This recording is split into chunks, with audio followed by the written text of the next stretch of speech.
even when Jerry Jones is trying to avoid drama, he's in drama. Jerry Jones is like a really, really old Kardashian. I don't know if the Kardashians have bad faces too. Maybe they do. Honestly, I'm not quite sure I could pick out a Kardashian, but he's like a really, really old version of that. He's like an old Kardashian, the football version of Kardashian. So now after 30 years, at least 30 years, I guess, Jerry Jones, who is by definition, it's probably even on his business card, the owner, the general manager, the play caller, the public relations director, the in-stadium ad sales coordinator, head parking attendant, and executive director of the Dallas Cowboys cheerleaders. After 30 years of all that stuff, and maybe there's more, I'm sure there's more. After 30 years, he decided that he would announce that Jimmy Johnson will be inducted into the Dallas Cowboys Ring of Honor. Blah, blah, blah, right? Hang on a second. Now, do you care much? Does any normal person that's not a Cowboys face painter care enough about the Ring of Honor? No, you don't. The reason it's relevant now, and I'm going to tell you why it's relevant, what I think is the interesting part of this after all these years.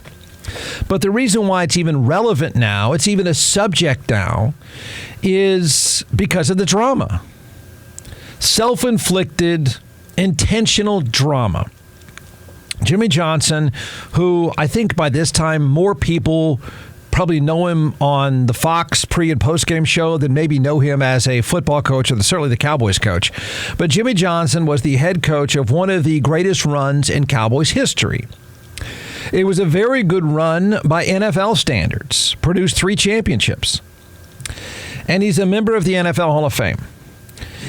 Now, he's a member of the NFL Hall of Fame, but he couldn't get inducted into the Hall of Fame of the franchise that he led to multiple championships, which, of course, was the reason why he was in the NFL Hall of Fame. Several players on teams coached by Jimmy Johnson during one of the great runs in Cowboys history, and there's been plenty, they were inducted into this Ring of Honor in 2005. So it has been a noticeable, intentional, decades-long, petty slight. If you got another word for it, go ahead. I don't think there's any other word for it except it was an intentional slight. Now, I have a weird theory. You can agree or disagree. Why this, why now? Which I think is kind of interesting. So on Fox on Sunday, before Dallas blasted the terrible Carolina Panthers, Fox tried to make this a dramatic moment. They tried to make it dramatic and cool, and you know what? It was terrible. It was terrible stage TV for a number of reasons. First of all, nobody told the band to please stop playing. Nobody even told the band why there was a band, I don't know, but nobody even bothered to tell the band to tone it down. Number 2, it was awkward. It was scripted. And even in this moment, it's hard to believe the two feel very good about each other after all these decades. It was not good theater. And number 3, the old owner doesn't even know the year. But we got together with the Cowboys because of my appreciation for you. Buying the way in through football, but still my appreciation for you. There's never been any question for what you need to be in the Dallas Cowboys Ring of Honor. Well, thank you, Jerry. Along the way, we never disagreed on anything about football. We didn't disagree about anything at all. I remember Bill Walsh got on television and said those two might have gone careless a little with their relationship. A little careless. Yeah. A little lesson for all of us there. But I will say this, it was magical the time we had together. And I want you to know something. On December the 30th of 1923, you're going in the Dallas Cowboy Ring of Honor. Yeah. I hope it's 2023. What did I say? 2023. Well, it is 2023. I know you want to get this real clear. Okay, 3 weeks from now. Let me just say this. A lot of people have talked about the tension between us. When we went to the Cowboys, we were both working around the clock, and we talked every single day. We communicated back and forth, and Jerry and I talked about this just not too long ago. We never disagreed on anything. No, and it was tight, boy. Listen, we were losing $1 million a month in cash flow, and I'd had to buy part of the Cowboys from the FDIC. They'd been foreclosed on. Yeah. It was tight, and you really didn't know for sure how this thing was going to turn out. And frankly, I hadn't. As a matter of fact, when you signed your contract, it was signed by the Cowboys. Right. And I reached over and I said, Jimmy, that is not what the paper it's written on. I don't think the Cowboys can pay. So I signed the contract for it at that particular time. Right. Because I wanted you there. By the way, that was several weeks, maybe months after he left Miami to come. That's the kind of relationship we had. Well, hey, the communication was so good in the early days. And the only problem we had is there toward the end we stopped talking a little bit. But I tell you what, we're talking now, and we're friendly now. Well, we certainly are. We should. Jimmy and Jerry. Oh, please stop. Oh, my gosh. The band. What is the band doing? They got like some Metallica cover band out there, and I don't know what they're doing. They couldn't tell them to turn it down. Okay, listen. The history of this for those under the age of, I guess, 45. And then why I think the old man of the Cowboys is doing this now, which I think is maybe the most important part of this conversation. The history of the breakup, which is pretty remarkable. And I can tell you a backstory about Jimmy Johnson. I know Jimmy Johnson. I played in college with his son. For just so you know, Jimmy Johnson wanted to coach at Texas. Jimmy Johnson was a meteor through the coaching business, was very successful at Oklahoma State, goes to Miami, and Miami was absolutely dominant. Dominant. Putting out NFL guys all over the place. But I know this, been told this many times, he would have walked away from any of those coaching jobs, any of them, to coach at Texas. Didn't happen, obviously. So, Dallas was terrible during a time that he was there. It was, as of right now, the most spectacular, idiotic and brilliant on the Cowboys side trade of all time because they were just not very good. Dallas was, at the end of the Tom Landry time period, it was an old, stuffy organization that just wasn't moving forward. And I say that as someone who would tell you countless times Tom Landry was the most innovative person that I know of in all of sports. The impact in all of sports, he modernized the NFL in ways that the game now is largely because of Tom Landry.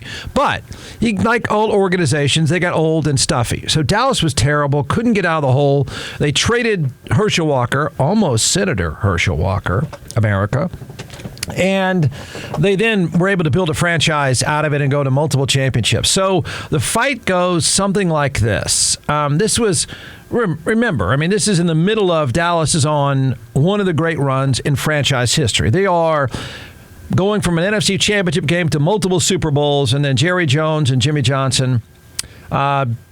Jimmy Johnson is out with coaches drinking. I suspect they would do that a lot. Jerry Jones shows up, feels slighted by the coaches and Jimmy Johnson, pops off about it publicly. Jimmy Johnson's fed up with this. The tension apparently is pretty high. They end up just breaking up in one afternoon. Jimmy Johnson goes to Miami, has a mediocre run at Miami, and Dallas is never the same. I think that's important to remember because I think I know why this is happening now, all these decades later. So I think here's the reason. There's the history, okay? There's the goofy history of the two of them. It's always dramatic. It was dramatic then with Jerry Jones. It's dramatic now with Jerry Jones. It's always something like that. Do they get along now? I guess. They're old. Might as well. But why this? Why now? So why would Jerry Jones do this now? Why would they go on TV to do it now? One, because it's a boring day, a terrible day of the NFL. These are two famous people. This is a legendary fight that has been going on for a long, long time. It's a legendary slight. And Dallas is playing Carolina. No one cares. So why would Jerry Jones do this now? Decades after putting players from some of those teams. I mean, this is like a Pittsburgh Steelers run. Not only did you win championships, you put multiple players in the Hall of Fame. The run of the Cowboys in the mid-'90s is the exact same thing.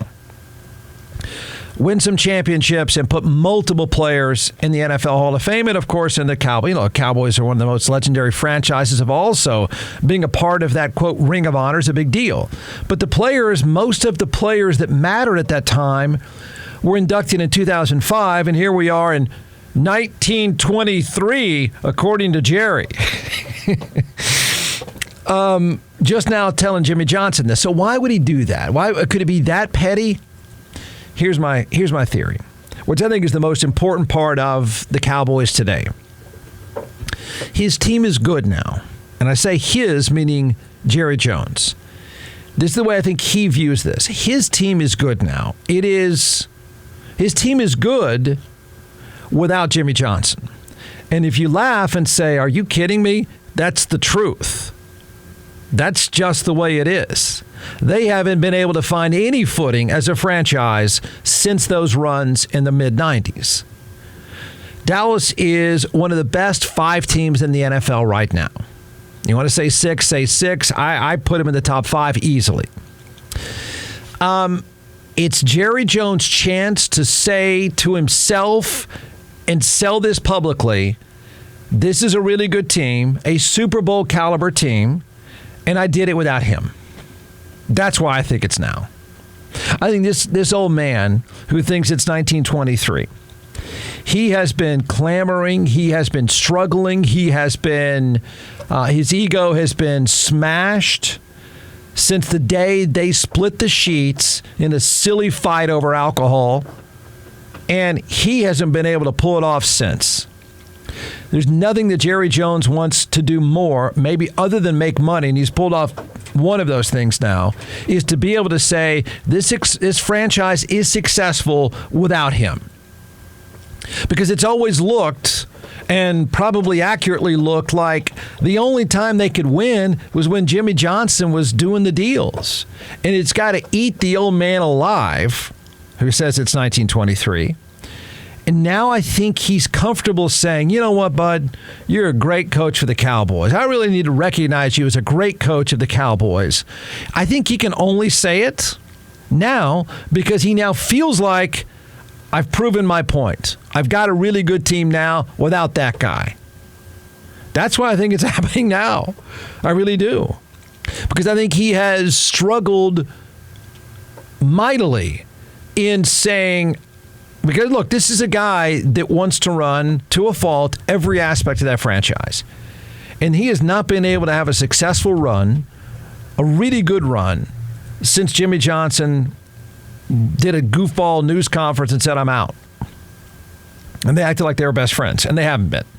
I think he's doing it now. I think he's recognizing the guy now. I think he's saying this stuff now. I think he can put his arm around him now because I think he now thinks I've got a team as good as those days. They're not. As good as those days with Jimmy Johnson. And I feel like now I can feel comfortable enough to be next to him to say, this team is on me. Those teams were on him. I'm successful now. That's why I think this happens now. I do. Because I think there's nothing more after all these decades. And by the way, if Dallas can't get to an NFC championship game now, I think the window absolutely slams shut on that franchise. It's slamming shut no matter what happens the rest of this year, just because contractually they're not going to be able to keep up. I don't think Jerry Jones sees it quite like that, but I think it's plainly obvious that there's not enough money to go around to keep everybody happy and to keep a talented roster. It's just the nature of the NFL, and I think he thinks this is my last chance, and I got a really good team, and oh, by the way, I got a really good team, and that quarterback is my guy. There are no handprints in Jerry Jones' mind on the current Dallas Cowboys. And it's taken him that long, I think, feel free to argue, it's taken him that long to say, good, these are my handprints, and it's working. And if you look at this roster now, I think that's fair. I do. He's got his head coach, Mumbling Mike. He's certainly got his quarterback, who's playing at a really high level right now. Very few guys are playing any better. It's his drafts, his staff, his new stadium. I mean, it's all his stuff. And it's finally working. That's why I think he can even come to the place of recognizing the great run of Jimmy Johnson. That's how silly I think this whole thing is.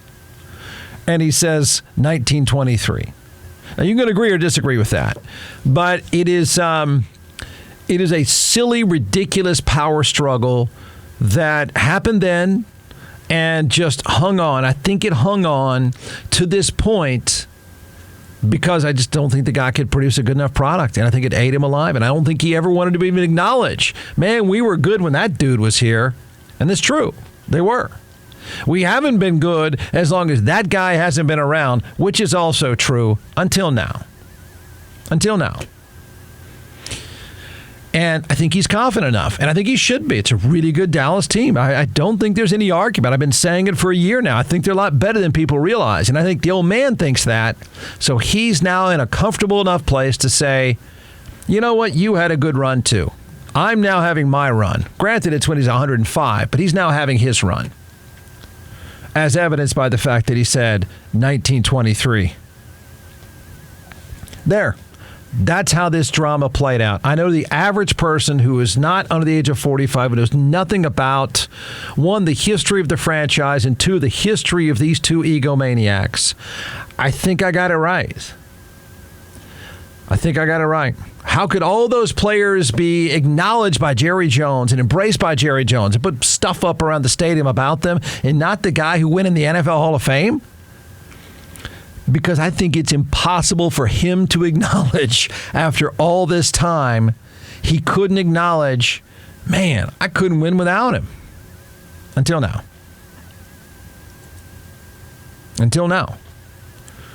Could he wait a little bit longer? I don't know. Probably not. No, I think he looks out there. I'll say this about Jerry Jones. One, the man is desperate to win. He really is, to a fault. He desperately needs to win, wants to win. And I say need because I think the window's closing on everybody. And he has always tried. He's put probably too much into it. And now I think he says, gosh, this is my best team. It is. This is my best chance. It is.